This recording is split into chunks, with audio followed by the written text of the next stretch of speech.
Hey everyone, it's Emma Watson here. And listen, I know what you're thinking. Emma Watson is giving visa advice now? Well, not exactly. But I do know a thing or two about traveling the world. And let me tell you, getting a US tourist visa can be tougher than getting past airport security after a 3-hour delay. But don't worry, I've got your back. In this video, we're going to break down the entire US tourist visa interview process, from the dreaded questions to the secret handshakes. Okay, maybe not handshakes, but you get the idea. We'll cover everything you need to know to wow those consular officers and score that golden ticket to the land of opportunity, or at least a 10-year visa. Stick around until the end because I've got a special surprise for you, a free downloadable checklist to make your visa journey smoother than a butterbeer at Hogwarts. So, hit that subscribe button, grab your passport, and let's get this visa party started. Alright, let's dive right into the deep end with the most common question you'll face. Why do you want to visit the USA? Now, before you blurt out, because America, take a breath. This is your chance to show the consular officer you've put some thought into this. Instead of generic answers, talk about specific places you want to see and experiences you're craving. Maybe you're dying to visit Disneyland, explore the bustling streets of New York City, or finally try a real Chicago deep dish pizza. Mentioning friends or family you plan to visit is also a great idea, as it shows you have genuine ties to the US. Just remember, be enthusiastic and genuine. Let your passion for travel shine through. Trust me, a little preparation goes a long way. Next up, let's talk about the length of your stay. When the consular officer asks, "How long will you be in the US?" you don't want to answer with a shrug and a "however long it takes." You need to have a clear plan. And no, forever is not an option, no matter how tempting it might seem. Have a specific time frame in mind, like 3 weeks, from June 15th to July 5th, 2025. This shows them you've thought about your trip's logistics. If you have a return ticket booked, even better. While it's not always required, having that return ticket can be a strong indicator that you intend to return home after your trip. Honesty and transparency are key here, folks. Now let's talk about everyone's favorite topic, money. When it comes to visa interviews, showing financial stability is crucial.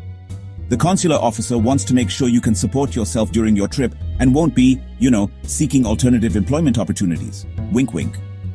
Be prepared to answer the question, who is sponsoring your trip? If you're funding it yourself, say so proudly. Highlight your savings and provide bank statements as proof. If you have a sponsor, like a family member or friend, be ready to provide their information and any supporting documents, such as a letter of invitation or financial guarantee. Remember, honesty is the best policy. Be truthful, be transparent, and let your genuine financial situation speak for itself. Okay, so you've convinced them why you want to visit, how long you'll be there, and that you won't be sleeping on park benches. Now, let's talk about where you'll be resting your weary traveler's head. When asked, where will you stay in the US? You can't just say, around here somewhere. You need a solid plan. Will you be staying in hotels, Airbnb, crashing on a friend's couch, hopefully with their permission? Be specific. Provide addresses for hotels or Airbnbs you've booked, or share the contact information of your host family. If you have an invitation letter, even better. It's like having a VIP pass to the US. It shows you're expected and welcome. Whatever your situation, be honest and upfront. Now let's talk about family. No, not the kind that drives you crazy during the holidays. I'm talking about relatives in the US. When asked, do you have relatives in the US? Honesty is the only way to go. Whether you have a cousin twice removed living in Idaho or a long-lost aunt in Alaska, it's important to mention them.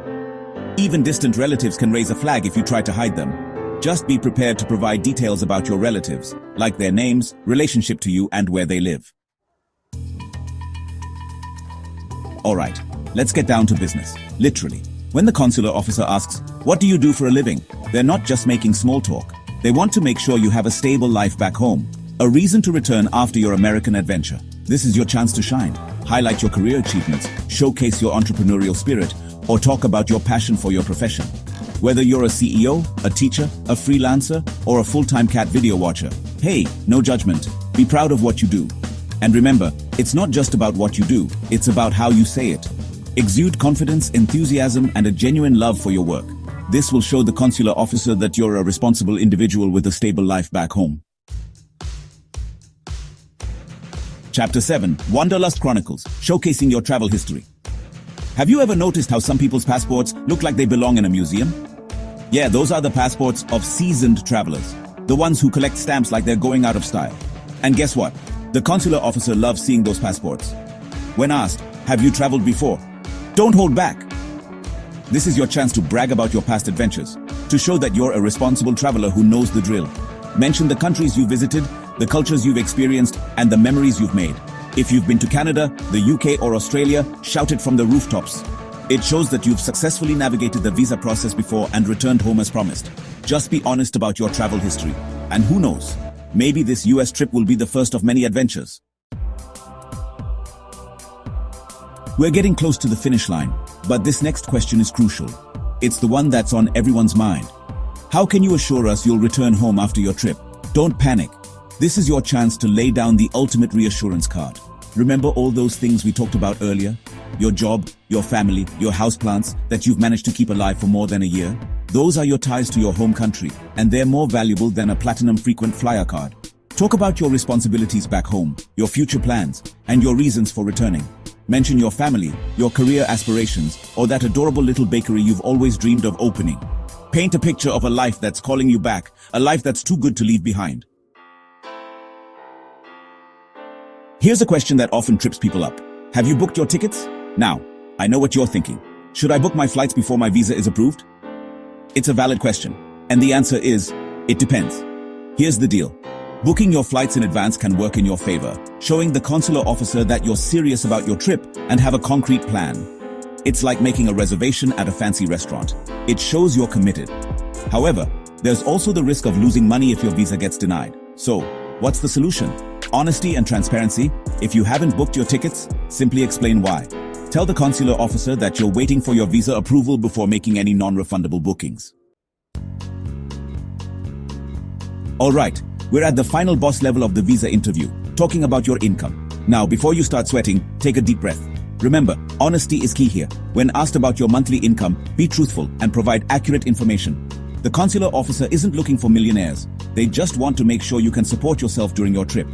Be prepared to show supporting documents such as bank statements, pay stubs, or tax returns. And there you have it. Everything you need to know to rock your US tourist visa interview. Remember, be confident, be prepared, and most importantly, be yourself. The consular officer wants to see the real you, the one who's excited about exploring the world and experiencing all that America has to offer. Now, I know the visa process can be a bit daunting, but trust me, you've got this. Just follow the tips in this video and you'll be well on your way to sipping margaritas on a beach in California or snapping selfies with the Statue of Liberty in no time. If you found this video helpful, smash that like button, drop a comment if you're applying this year, and subscribe for more visa tips. I'm your name, helping travelers like you explore the world, one visa at a time. See you in the next video, and good luck with your interview.